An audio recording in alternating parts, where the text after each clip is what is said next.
Wyoming Territory, September 1882. The wind tore across the high plains like it wanted to scrape the world clean, and Isaiah Ridley had been riding against it since dawn. He pulled his hat low and leaned into the saddle, his horses hoofed steady on the dry earth. He was just about to cross over the rise above Red Hollow Creek when he spotted something unusual near the cottonwoods, something that did not belong. A woman. She was crouched low under the brush, but not low enough. Her skirts were torn, boots mudded, face streaked with dust. She looked up when she heard his horse, and for a split second, Isaiah saw her eyes. They were wide, alert, and more than anything else frightened. She bolted. "Hey," he called, pulling the reins and swinging down from the saddle. "Wait." But she was already crashing through the brush like a deer flushed from cover. Isaiah cursed under his breath and took off after her. She was quick, but she had not eaten in a while, he could tell by the way she stumbled. He caught up to her by the river bend, grabbed her arm before she could fall in. "Let me go," she shouted, struggling hard. "I am not going to hurt you," Isaiah said. "I just want to know." She shoved him back hard, and he nearly lost his footing. Then she turned and tried to run again, but her boot caught a stone and she went down with a cry. Isaiah was beside her in a second. "Stop! You are going to get yourself killed like this." Her hand went to her waistband. He saw the glint of a knife. "I will use it," she warned. He raised both hands. "I believe you, but take a look around. I am not law, I am not bounty, I am just a cowboy passing through." She hesitated. "My name is Isaiah Ridley.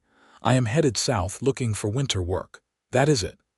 She watched him for a long moment, her chest rising fast. Then her shoulders sagged and the knife dropped to her lap. "I did not mean to scare you," Isaiah said carefully.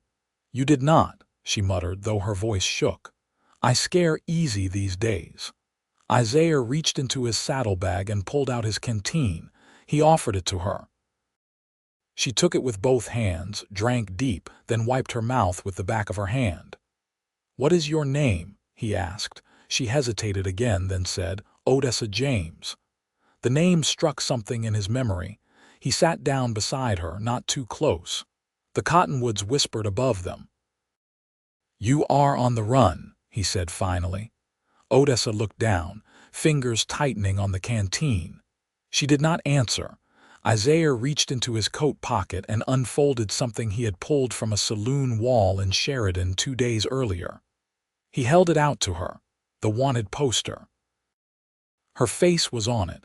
Wanted dead or alive, Odessa James accused of murder and train robbery, reward $500. Isaiah watched her carefully as she stared at it. "I did not kill anyone," she said hoarsely. "I swear it," he nodded. "Tell me." She looked up sharply. "You were running like someone who has not had anyone believe her in a long time. I figure you deserve at least one person to listen." Odessa closed her eyes for a moment. When she opened them again, she looked older than she had 5 minutes before. There was a man, a Pinkerton. "He said I helped rob a train outside Cheyenne. Said I shot his partner, but I never even got near that train. I was working at a boarding house in Laramie. He just saw me one day and decided I fit the face. And the law believed him. He was the law." Isaiah exhaled slowly. "And now you are hunted," she nodded. "Where are you headed? South? Maybe Colorado, I do not know." He looked at her again, really looked. She wore no ring, had no bag. Just the knife and what little road dust had not already turned her dress gray. He stood, pulled off his long coat and draped it over her shoulders. She blinked up at him. "What are you doing?" They will be looking for a woman in a torn blue dress, not one in a man's coat. She stared at him. "Why would you help me?" Isaiah crouched beside her again. "Because I believe you, and because you look like someone who has not been helped in a long time." Her lips parted, but no sound came out. "They will not find you," Isaiah said quietly. "Not if I have anything to say about it." The wind shifted, and Odessa pulled the coat tighter around herself. "What now?" she asked. Isaiah looked out toward the hills. "Now we ride. There is a barn I know 2 ridges over. Belonged to a friend of my father's. Empty now. We can rest up there and figure what comes next." She hesitated, then slowly nodded. They rode in silence, her behind him on the saddle, arms wrapped around his waist. As they crested the next ridge, the sun slipped low, setting the sky on fire. Odessa leaned her head against Isaiah's back. He felt it light as a whisper, and his hands tightened gently on the reins. He had not meant to find anyone, but there she was, and he was not letting her go. The barn stood where Isaiah remembered, leaning a little to the west but still solid, the roof holding despite the years. As they crossed into the shadow of the hills, dusk settled around them in quiet layers. Odessa's arms had gone slack around his waist, exhaustion pulling her deeper into silence. He slowed the horse to a walk, then dismounted and reached up to help her down. Her legs nearly buckled when her boots touched the earth. "You're all right," he said, steadying her. She nodded, eyes glassy, but didn't speak. Inside, the air was dry and smelled faintly of old hay and leather. A few half-rotted tools leaned against one wall. Isaiah led her to the corner where a pile of burlap sacks lay under a broken harness. He laid one out, then pulled his bedroll from the saddle and shook it open. "Lie down. You need sleep more than anything." She stood still, arms wrapped around herself. "You sure it's safe?" He met her eyes. "Ain't no one been out here in years. No prints on the trail, no ashes in the fire pit. Just us." She moved slowly to the bedroll and lowered herself down, curling onto her side. Isaiah turned away and walked back to the horse, removing the saddle and blankets with practiced hands. Once the gelding was settled in the lean-to beside the barn, he returned and lit a lantern from a flint match he carried in his coat lining. The flame caught slow and low, casting long shadows across the walls. Odessa was already asleep. Her breathing was shallow, brow furrowed even in rest.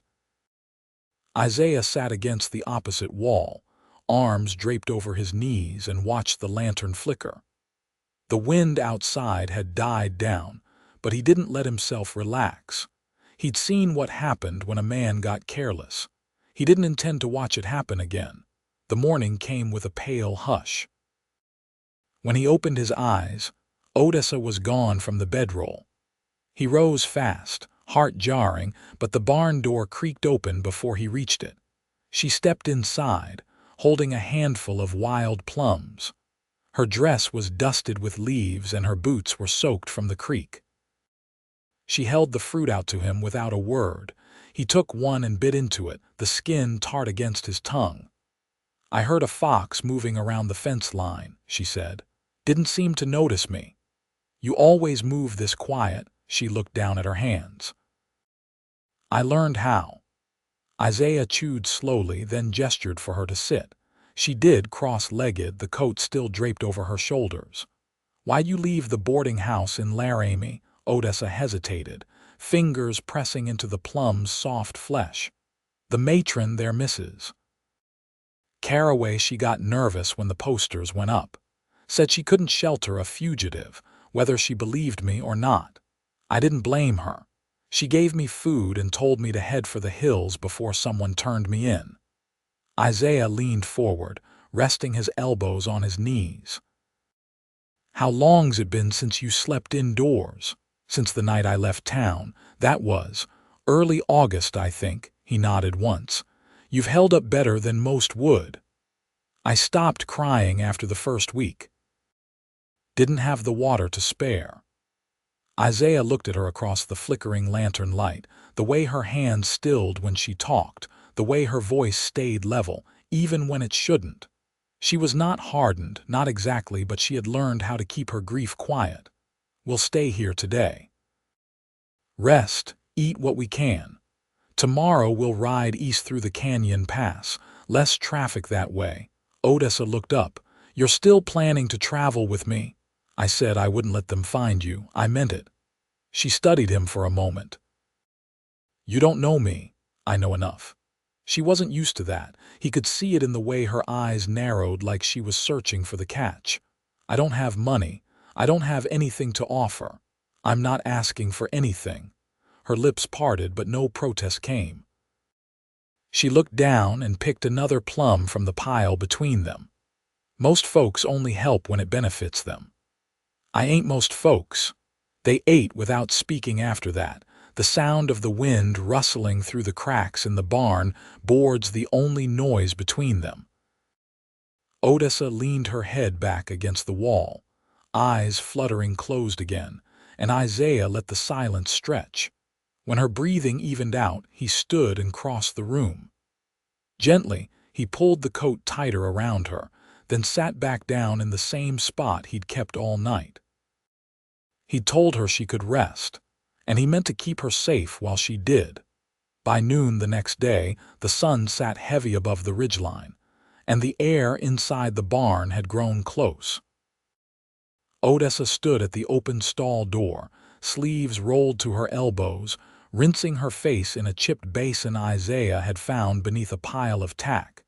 She didn't speak when he stepped in behind her, but she didn't flinch either. I checked the fence line, he said. No fresh tracks. Just deer and something small rabbit, maybe. She nodded, water dripping from her jaw. It's quiet here. It won't stay that way forever. Odessa dried her face with the corner of her skirt, then glanced toward the saddle propped near the wall. How far to the pass? About 12 miles. If we leave in an hour, we'll reach the canyon by dusk. She turned toward him. What's on the other side? Old cattle trail. It's not used much since the rail came through, but there's a homestead a day east of it. Belongs to a woman named Ruth Kenley. She keeps to herself, but she's kind. Odessa tapped a finger against the rim of the basin. You think she'll shelter me? She'll offer a roof, no questions asked, but we won't stay long. Odessa's gaze fixed on his. You keep saying we. You planning to see this through? Isaiah leaned a shoulder against the post, arms crossed. I don't walk away from what I start. She studied him a moment longer, then said, You trust her, with my life. Odessa looked down at her hands. Then I'll trust her too. They rode out just after midday, the sun dipping westward in slow degrees. The gelding moved steady beneath them, and Isaiah kept to the narrow trail that wound between cottonwood stands and low sagebrush flats. Odessa rode behind him again, her balance more sure, her body no longer tense against his back. They didn't speak for a long while, the rhythm of the horse and the creak of leather filling the space between them. But as they neared the edge of the canyon, Odessa broke the quiet. What was your father like? Isaiah adjusted his grip on the reins. Hard man. Fair, mostly. He ran cattle near Lusk until fever took him. Spoke more with his hands than his mouth. Do you miss him? He nodded. Some days, others, I just remember the way he'd whistle when he was angry. Quiet and sharp, like he was keeping the rage from boiling over.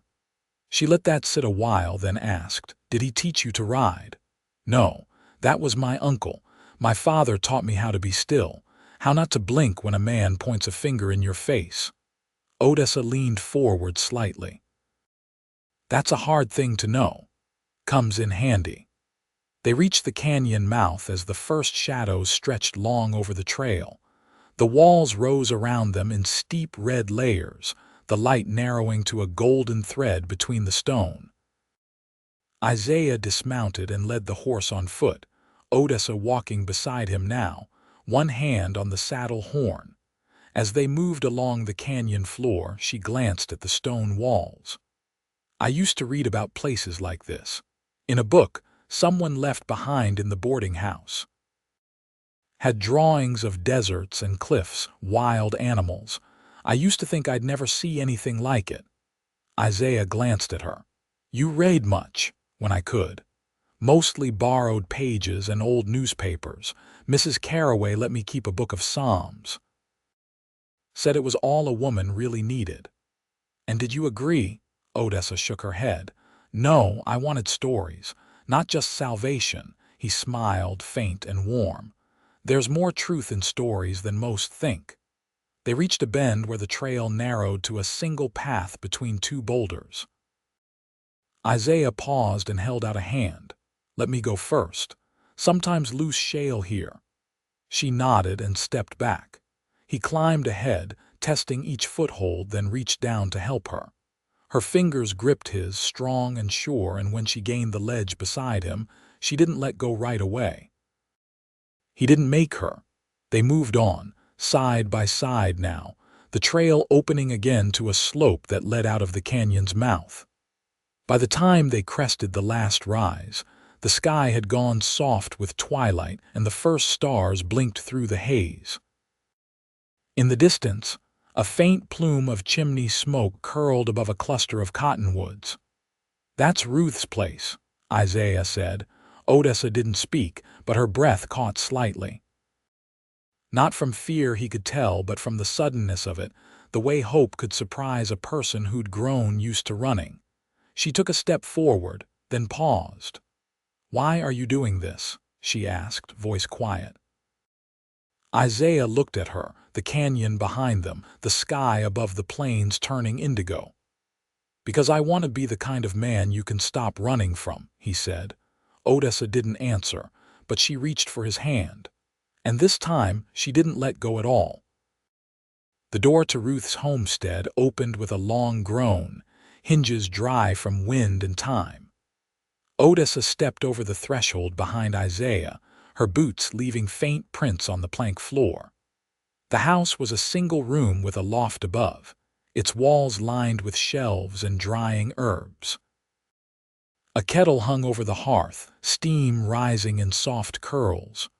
Ruth stood by the stove, her gray hair braided tight down her back, one hand wrapped around a wooden spoon. "You're late," she said, voice flat as the plains. Isaiah took off his hat. "Didn't plan to come through at all."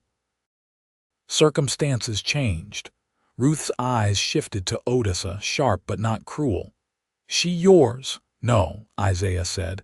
Then, after a pause, "Not yet." That made Ruth arch an eyebrow, but she didn't ask more. She nodded once and turned back to the stove. "There's stew." "Sit." They ate in silence, the kind that isn't empty but held together by the sound of spoons scraping tin bowls and the pop of the fire. Odessa's hands trembled slightly as she brought the food to her mouth, fatigue still lingering in her limbs, but she didn't spill a drop. When the bowls were clean, Ruth poured warm water into a basin and set it near the hearth. She didn't speak as she handed Odessa a folded shift and a towel, but the offer was clear. Odessa took them with a quiet "thank you" and stepped behind the hanging quilt that divided the room. Isaiah leaned back in the chair watching the fire. Ruth sat opposite him, her gaze steady. "Someone after her?" she asked. He didn't look away from the flames. "Men with guns and badges. She's not what they say she is." "And you believe that?" "I do." Ruth's hands folded in her lap. "Then I hope you've thought past tomorrow." "I have. Thought past what happens when the weather turns, when the money runs thin." "I have." Ruth nodded once, then stood and moved to the shelf where she kept her ledger and spare keys. She took down a yellowed envelope and handed it to him. $20.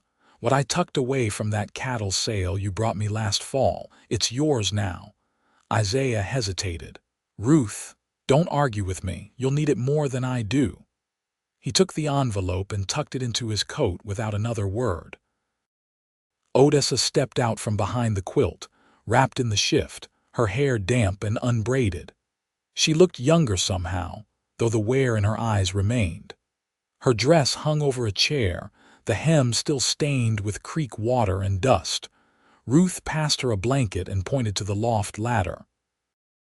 "You'll sleep up there tonight. Light's better in the morning if you want to mend that dress." Odessa nodded. "I will." Ruth gave Isaiah a look. "You'll take the floor," he smiled faintly. "Wouldn't dream of anything else." By the time the fire burned low, the house had gone quiet. Ruth had slipped outside to tend the goats, leaving Isaiah seated on the floor near the hearth, his back to the wall. Odessa knelt beside the chair where her dress lay, needle in hand. The thread moved slow and careful through the fabric. "You've sewn before," Isaiah said. "I had to learn fast." He watched her fingers as they worked. "You always this steady, only when I'm scared." He didn't respond right away. The lantern flickered near the stove, casting her shadow against the wall. "You still scared?" he asked. She paused, thread stretched between her hands. "Not like I was." He reached for the kettle and poured the last of the hot water into a tin mug, then passed it to her. "Drink. You'll rest easier." She took it, their fingers brushing. Her hand lingered just a second longer than it needed to. She didn't look up, but her voice softened. "You could have turned me in back at the river. I could have. But you didn't. I won't." She looked at him then, fully, her face lit gold by the fire's edge. "Why?" Isaiah didn't look away. "Because when I saw you, crouched under those trees like you were trying to disappear, I knew you'd been running too long. And I've seen what happens when someone runs past the point they can bear." The mug trembled slightly in her grasp. "I thought I'd have to lie to someone to be safe," she said. "Didn't expect the truth to do it.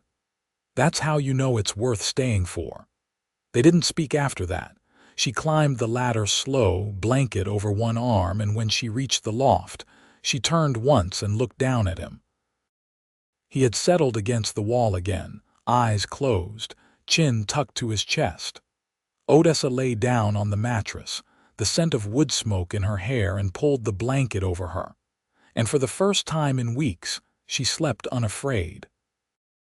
By the second morning at Ruth's homestead, the wind had shifted east, and the smell of frost lingered in the air. Isaiah stood at the fence mending a split rail while Odessa hung linens on the line, her fingers red from the cold. The quiet between them had changed, less cautious now, more like something waiting to take shape. Ruth poured water into the trough, then glanced toward the barn. "The mare's heavy," she said. "Won't be long now." Isaiah nodded, but his mind wasn't on the foaling. He watched Odessa smooth a corner of cloth, hair pinned back with a length of twine she'd found in the drawer. She caught him looking and didn't look away. That night, Ruth handed Isaiah a folded paper. "Came in with the flour wagon," she said. "Driver owed me a favor." He opened it beneath the lamp's flicker. The ink was faint, but the words were clear. The man who'd accused Odessa the Pinkerton had been found dead just outside Fort Collins. A note pinned to his coat said he'd been running a private shakedown ring, naming women and drifters as outlaws, collecting bounties under false warrants. Odessa stepped closer. "Is that?" Isaiah passed her the paper, watching her face as she read. Her jaw didn't tighten. Her eyes didn't fill. She just let out a breath so quiet it barely stirred the air. "So it's done," she said. "It's done." She stared at the paper a moment longer, then folded it and set it on the table without ceremony. "I thought I'd feel something more," she said. "Anger, relief." "I don't know." "You don't have to feel anything," Isaiah said. "It's over." Ruth poured a measure of whiskey into 2 tin cups and passed them across the hearth. "To endings," she said. Odessa lifted hers. "To something better." They clinked the cups gently, and for the first time since the river bend, Isaiah saw her shoulders ease. They stayed another 4 days. Ruth handed Odessa a satchel filled with dried apples, a small tin of lye soap, and a blue ribbon she claimed had once belonged to her sister. Odessa folded it into her coat pocket without a word, but her fingers lingered on the fabric like she meant to remember the feel of it. The morning they left, Ruth handed Isaiah a sealed envelope and said only, "Don't read it until you're sure." He tucked it beneath his shirt. They rode east, not fast and not far, just enough to put the hills behind them. The trail curved around a narrow creek and a clearing opened up where cottonwoods leaned over the bank. Isaiah pulled the horse to a stop. "We could set up here," he said. "Water's clean, ground's dry." Odessa swung down and walked to the edge of the creek. "We staying, if you want to," she turned. "And if I say yes." Isaiah stepped toward her, slow and certain. "Then I'll build us a cabin here, plant beans in spring. Trade with the wagon trains that pass once the thaw comes." She watched him a moment, then said, "And if I want more than just a cabin," he reached for her hand, fingers strong and warm around hers, "I'll give you every bit of peace I've got. And whatever I don't have, I'll learn." She didn't answer with words, just stepped in and rested her forehead against his. He wrapped his arms around her waist, and they stood like that, the creek murmuring beside them, the cottonwoods rustling above. They built the cabin with their hands. It took most of October, and by the time snow dusted the ridge, they had a roof that didn't leak, a stove that burned clean, and shelves lined with Ruth's preserves. Isaiah carved a rocking chair from pine. Odessa hemmed curtains from old flour sacks Ruth had sent in a parcel.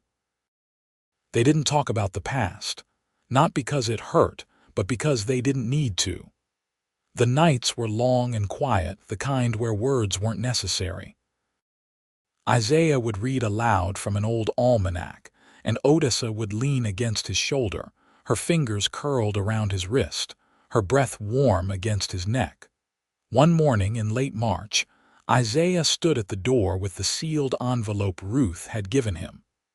Odessa sat at the table, slicing bread. "You ever wonder what she wrote?" he asked. Odessa looked up. "Only if you want to know." He opened it. Inside was a deed. 40 acres of land along the creek, registered under Ridley, Isaiah, and James Odessa. He laughed once, low and stunned, and handed it to her. She read it, then looked at him. "Is this real?" "It is now." They planted beans in April, corn in May. Odessa built a small coop for hens, and Isaiah added a lean-to for tools. They traded with a Mormon family passing north, who gave them a milk goat in exchange for dried herbs and 2 jars of Ruth's apple butter.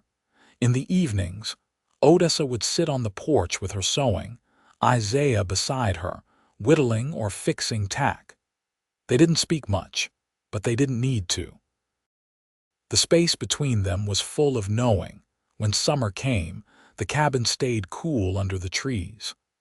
Odessa wore the blue ribbon in her hair, and Isaiah often reached out to run his hand along her braid, not to claim her, but to remind himself she was real.